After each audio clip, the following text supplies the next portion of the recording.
Welcome to the Ducks Unlimited podcast, the only podcast about all things waterfowl. From hunting insights to science-based discussions about ducks, geese, and issues affecting waterfowl and wetlands conservation in North America, we bring the resource to you. The DU Podcast with your host, Dr. Mike Brazier. Joining me today, all the way from Washington, is Matt Wilson, the statewide waterfowl specialist for Washington. What is it? Department of Fish and Wildlife? Is that right, Matt? That's right. Department of Fish and Wildlife. All right. My memory serves me pretty well. You had joined us, I think, in a previous season, kind of giving us an update on, or maybe we were just talking about kind of opportunities for hunting and waterfowl habitat management that goes on there in the state. But we wanted to have you back here in early November to give an update out there from the Pacific Flyway, the northern end of the U.S. portion of the Pacific Flyway, on habitat conditions, waterfowl migration status, I guess you might say, and then any kind of hunting reports that you're hearing. And we wanted to do this now, obviously, just trying to get coverage there across different parts of the country, but y'all been having a lot of rain out there, and I know coastal you've had some pretty dramatic flooding, and of course that's a big concern to us and to y'all, I'm sure. You know, nobody likes to see that, but we wanted to touch base with you and kind of outside of that, or maybe even in the context of some of that system, get you to give us a bit of an update on it. And so that sound like something we can do? Yeah, certainly. Happy to do it. So I guess, Matt, you are the state waterfowl specialist, and for a kind of big picture, when we think about the state of Washington, for those people that may not be as familiar with it, break it down for us in terms of regions that are important for waterfowl. What are we just talking about here? East of the mountains, west of the mountains, any sub-geographies that we need to be aware of here as we start talking? Yeah, that's right. So the state of Washington, and as a management agency, we divide the state as Eastern Washington and Western Washington, and that's the Cascade crest. So the west side of the state, grabs all the inland, the moisture coming off the ocean, has a lot of rainfall, wet environment, and then on the east side of the state, significantly different, far less rainfall, more of an arid desert environment in large parts of the state. So really two very different waterfowling ecosystems in the state of Washington. And we manage the populations of birds differently. We see different numbers of birds from different parts of the continent on each side of the state. So there's a big variety of how the habitat exists on the landscape in Washington. And we always refer to it as Eastern Washington or Western Washington, and that's sort of where any discussion about waterfowl habitat or opportunity starts in the state. So, Matt, I think the way we'll do this is I'll ask you here to give us an update or give us your perspective as we came into the waterfowl season, how the different habitats there across Washington between those two large geographies were shaping up. We talked with a lot of other folks leading up to, I guess during the summer and then early part of this particular season about breeding conditions and what type of production likely was to occur. So we've kind of had that as a backdrop to some of our other conversations. And so now we're wanting to talk about the time of year and habitat conditions when we're out there chasing these birds. So as the state of Washington began to approach its waterfowl hunting season, how were habitat conditions sort of shaping up there in different important areas for the state? Yeah, so coming into the waterfowl season this year, Eastern Washington, which I spend the majority of my time in the field, was very dry, drier than it's been in a number of years. And habitat conditions for breeding birds was pretty poor. We know production was down, so we know we had fewer local birds produced this year. So we sort of anticipated a slower start to the season and fewer small potholes, available habitat for migrating birds and for hunters to use. And that was certainly the case as the season began. Conditions were pretty poor overall, entirely due to a very hot, dry summer in Eastern Washington. The west side of the state also had a very dry summer, and conditions were marginal at best there.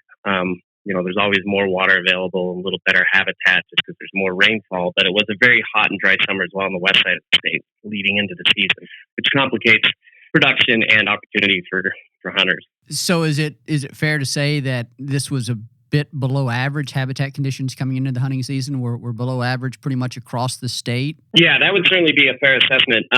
We once again our annual sort of pond count and aerial surveys were canceled because of COVID concerns, but we were able to get out and do some ground truthing to sort of traditional breeding habitats and during our brood surveys, and certainly conditions were very dry across much of the state during the production period. Okay, and then as you get into fall, now west of the mountains, I think I can imagine some of the weather systems, and I'm aware of some of the weather systems that have affected that portion of the state here, and in an ongoing fashion. So I can imagine how weather systems will change habitat conditions there. But what about in eastern Washington? Once we get into the fall and winter, is that area subject to precipitation events? A lot of rain that can turn things around. And I guess this is pretty much a question about what's the rain season for eastern Washington, and I guess to parlay that, what have you seen in terms of any changes in habitat conditions in eastern Washington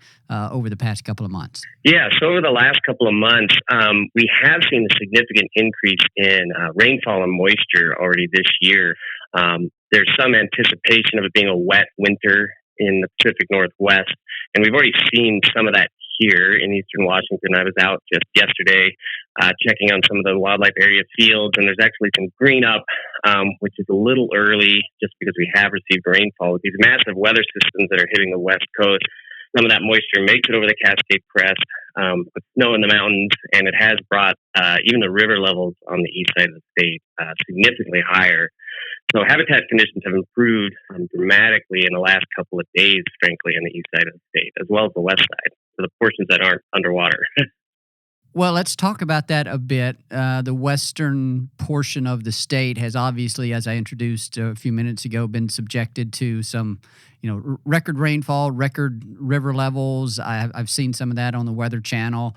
And, obviously that's going to inundate a lot of areas that ducks normally would have used, and it's going to make them unusable. And, not even to mention that for a lot of people right now, how those storms are affecting duck habitat is not even remotely in their mind. Like, people are having water in their homes and roadways are being flooded out and all that kind of stuff. But, nevertheless, there are, well, I guess my question would be, how is that wholesale affecting waterfowl habitats there, at least in some of the areas that may not be subjected to some of the most torrential aspects of the storms? Yeah, so in fact, I was over there the last couple of days in Whatcom and Skagit County, where the majority of that flooding has taken place from the Nooksack River and the Skagit River.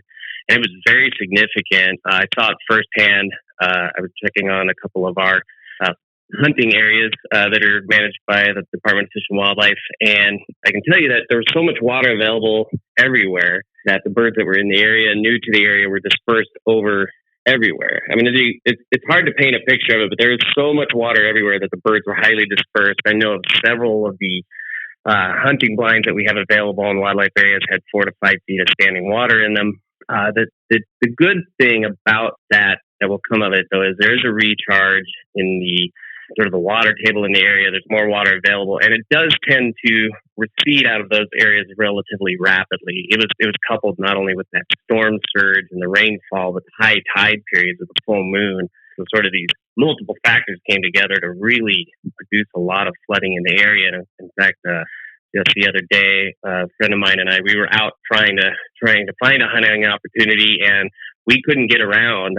Roads were closed, wildlife areas were shut down, hunting blinds were literally picked up and pushed off of their areas. So yeah, for right now, it's going to be a real challenge, but I think it's going to produce good overwintering habitat for migratory birds, and will probably hold them in the area a little longer than they might otherwise. So it's a challenge right now for people to get around, but there should be opportunity going forward. Speaking of opportunities, what have you been hearing from your hunters? How had their success been thus far into the season? Any kind of anecdotal reports on that? Yeah, I received several today and actually over the weekend. So it's been a mixed bag. I can speak a lot to eastern Washington, sort of the central part of the state, north of the Tri-City area, which is Kennewick, Pasco, and Richland, north of Moses Lake, They've been doing pretty well. We have a lot of snow geese in, we have a lot of small geese showing up, and pretty decent numbers of ducks. I know the mallards aren't quite where they can be sometimes this year, but they're starting to show up. In the Yakima Valley near where I live, which is closer to the Cascade Crest, been pretty slow so far. Not a lot of birds around, not a lot of really positive reports so far, but it is still fairly early in the season for us here. And then in Western Washington, certainly in that Skagit Whatcom, sort of the northwest corner of the state, people have been doing really well. Mixed bags, mallards, widgeon, stuff like that. They're having pretty good success, and snow goose numbers have been increasing, so they've been having a lot of opportunities there. Yeah. And then from some of the more coastal areas there west of the mountains, do you have any reports on that? I know I know a couple of folks that hunt the Columbia River and maybe the Columbia River estuary. Any reports from some of those traditional coastal hunting locations? Yeah, I've done a couple of reports. I do have a friend or two that do a fair amount of hunting on the lower Columbia River and in some of those larger bays. They've had sort of a mixed opportunity or mixed success, partly because of these weather storms that tend to keep the birds unsettled. There's, a lot of people hunt tidal systems for those kind of opportunities, and that can be a real challenge when you have these sort of big western storms coming in one after the other after the other. But those areas, for those who have the experience, they tend to be fairly consistent. Nice mixed bags of birds. You can get mallards, diving ducks, and all kinds of opportunities at a variety, which people really enjoy. Matt, I have, I think, two more questions here for you. One would be, coming into this season, I think you as a waterfowl specialist would have developed some type of expectation of what this season might be like, kind of based on what we knew was happening with regard to some of the prairie drought. I know the Alberta, any of the prairie birds that y'all get are probably going to come from Alberta, but then you're going to get a lot of your birds from Alaska. And then, of course, your locally produced birds, based on what you knew in terms of kind of breeding habitat conditions in some of those areas, likely going to produce few ducks. You'd probably develop some expectations. How has this season so far, again, recognizing that it's still pretty early in some areas, how has it lived up to your expectations at this point? I think for my personal experience and my opportunity, I really get the impression that it's right in the average, because like you said, we do see, particularly in the east side of the state, we see a lot of birds that come from Prairie Canada, and as everyone knows, that's been very dry and low production rates this year. But the opportunities still exist. It might take a little more time and a little more effort, but the opportunity is still there. And then in Western Washington, there's always decent opportunity there. It tends to be more weather driven, frankly, than a lot of other opportunities in the east side of the state. So, people have the time and have the patience. I think they're going to do as well. There's going to be fewer birds in the sky, I think, overall. But production was good in Alaska, and that does drive a lot of our west side harvest. And my last question here, I know you have to get on to other things this afternoon. I appreciate you taking the time to speak with us here briefly today. But what about additional weather systems that may be on the way in? I didn't look at the Weather Channel this morning, but if my memory from yesterday is correct, y'all still have one that's supposed to, maybe it's actively coming ashore right now or is still going to. What does the immediate future look like in terms of weather that's going to continue to affect the state of Washington? Yeah, we do have another weather system coming in. It doesn't appear to pack quite as big a punch as the last one, and not as wind driven, which will be a good relief for the people who've been suffering through some of the flooding. But what's coming with that now is the change we're starting to see is we're starting to feel a lot really colder weather. We're down into the 30s at night, both sides of the state, which will drive a lot of that bird movement and opportunity. So that's really the change that we're looking forward to for harvest opportunity and duck hunters to have a little more success in the field.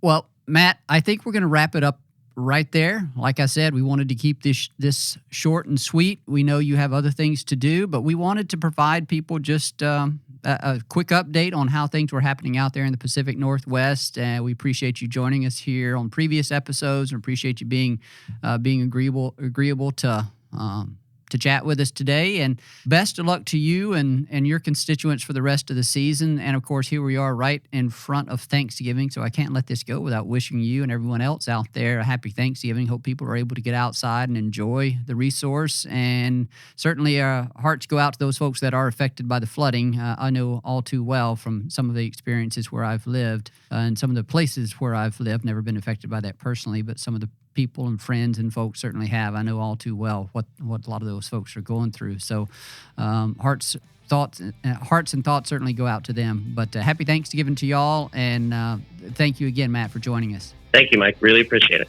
A special thanks to our guest on today's episode, Matt Wilson with the Washington Department of Fish and Wildlife. We greatly appreciate his time and a quick little update on how things are happening out there in the state of Washington.